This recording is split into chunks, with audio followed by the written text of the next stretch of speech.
एक सुनसान गांव जहां हर शाम अजीब सी आवाजें गूंजती थी। यार, ये भूत प्रेत की बातें सुन सुनकर अब बोर हो गया हूँ।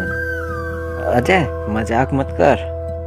सुना है उस हवेली में हर रात एक दुल्हन निकलती है। हाँ, चल चल, आज रात वही हवेली देखते हैं। अजय और राजू रात को हवेली पहुंचते हैं। चारों ओर सन्नाटा है। अचानक सफेद साड़ी में पहने एक महिला दिखती है।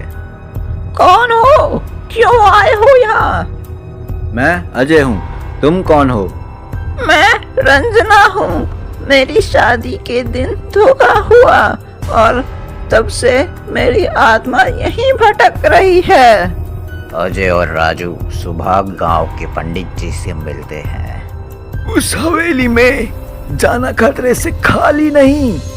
वह आत्मा अपने अधूरे विवाह को पूरा करना चाहती है। हैं? क्या? लेकिन वह तो तुम्हें नुकसान नहीं पहुंचा रही।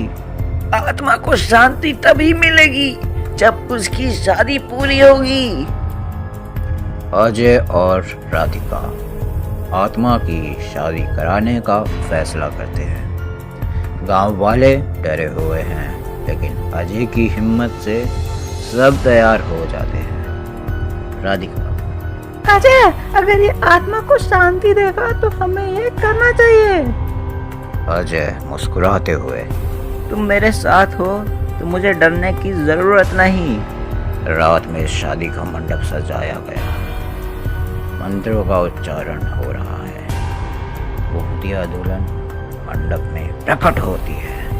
पंडित जी मंत्र पढ़ते हुए, ओम शांति शांति, ओम शांति शांति, ओम शांति शांति, ओम शांति शांति, ओम शांति शांति।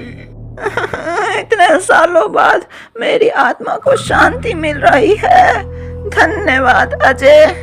अजय मुस्कुराते हुए, ये तुम्हारा हक था। शादी पूरी होते ही आत्मा गायब हो जाती है। गांव में शांति लौट आती है। यार, तुझमें तो सच में बहुत हिम्मत है। अजय हंसते हुए, कभी कभी भूतों से दोस्ती करनी पड़ती है। एक छोटे से गांव में चोरी की घटनाएं तेजी से बढ़ रही थी। गांव के लोग घबराए हुए थे। हर कोई कहता था यह काम किसी इंसान का नहीं, किसी भूत का है। अरे तुम्हें पता है, मेरे घर से कल रात गेहूं और चावल गायब हो गए। और मेरे घर से नई साड़ी। ये तो पक्का कोई भूत है। अरे मैं कह रहा हूँ ये भूत गांव को पक्का बर्बाद करके रख देगा। चौपाल में सन्नाटा छा जाता है।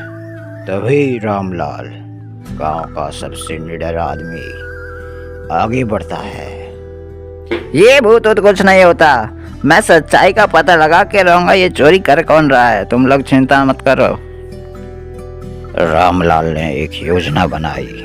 उसने घर में खाने पीने का सामान और कुछ कीमती चीजें रख दी। फिर बिना सोचे वह एक कोने में छुपकर बैठ गया। रात का समय हो चला था। चारों तरफ सन्नाटा था।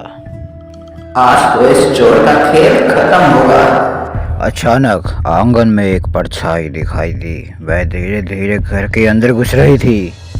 रामलाल ने ध्यान से देखा। वह एक काले कपड़े में लिपटा हुआ व्यक्ति था। ये भूत नहीं, इंसान है। मुझे तो पहले ही शक था। रामलाल ने बिना आवाज किए परछाई के पास पहुंचकर उसका हाथ पकड़ लिया। हाँ, छोड़ो मुझे, जाने दो, छोड़ो मुझे। पहले बता तू कौन है, छोड़ो। चोरी क्यों कर रहा है? छोड़ो मुझे। रामलाल ने उसका चेहरा उजाले की ओर किया। वह गांव का ही मोहन निकला। ये तो मोहन है। तूने हमें बेवकूफ बनाया भूत के नाम तुझे पे। शर्म नहीं आती?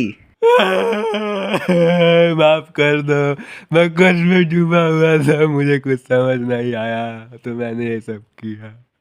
सब शांत हो जाओ, सब शांत हो जाओ।